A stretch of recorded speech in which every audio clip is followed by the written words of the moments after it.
1972 એક હિન્દી ફિલ્મ આવી હતી વિક્ટોરિયા નંબર 203. એ ફિલ્મમાં ઘોડાગાડીમાં હીરા છુપાવ્યા હતા અને એણે રહસ્ય ઊભું કરેલું અને આખી ફિલ્મ એના ઉપર હતી.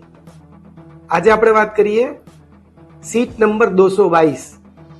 જી હા, સંસદની એટલે કે રાજ્યસભાની સીટ નંબર 222 ઉપર એક રહસ્ય ઊભું થયું છે. આ સીટની નીચેથી શુક્રવારે સવારે 500 રૂપિયાની 100 નોટો મળી છે, જે હવે તપાસનો વિષય બન્યો છે. નમસ્કાર. રાજ્યસભાના ચેરમેન અને ઉપરાષ્ટ્રપતિ જગદીપ ધનખરે એવું કહ્યું કે સીટ નંબર 222 નીચેથી એક બંડલ મળ્યું છે. સુરક્ષાની તપાસ કરતી વખતે આ બંડલ મળ્યું છે અને એની હવે તપાસ પણ શરૂ કરી દીધી છે. મામલો ત્યાં સુધી તો બરાબર હતો, પણ ધનખરે જ્યારે એનું નામ જાહેર કર્યું કે આ સીટ ઉપર કોણ બેસે છે, તો આ સીટ ઉપર કોંગ્રેસના સાંસદ અભિષેક મનુ સિંઘવી બેસે છે. જેવું એમનું નામ જાહેર થયું એટલે તરત જ કોંગ્રેસે વાંધો પણ લીધો.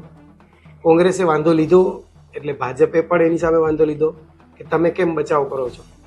કોંગ્રેસનો વાંધો એ હતો કે ચેરમેન સરે નામ જાહેર કરવાની જરૂર નથી, તપાસ પૂરી થાય પછી કહેવાની જરૂર હતી.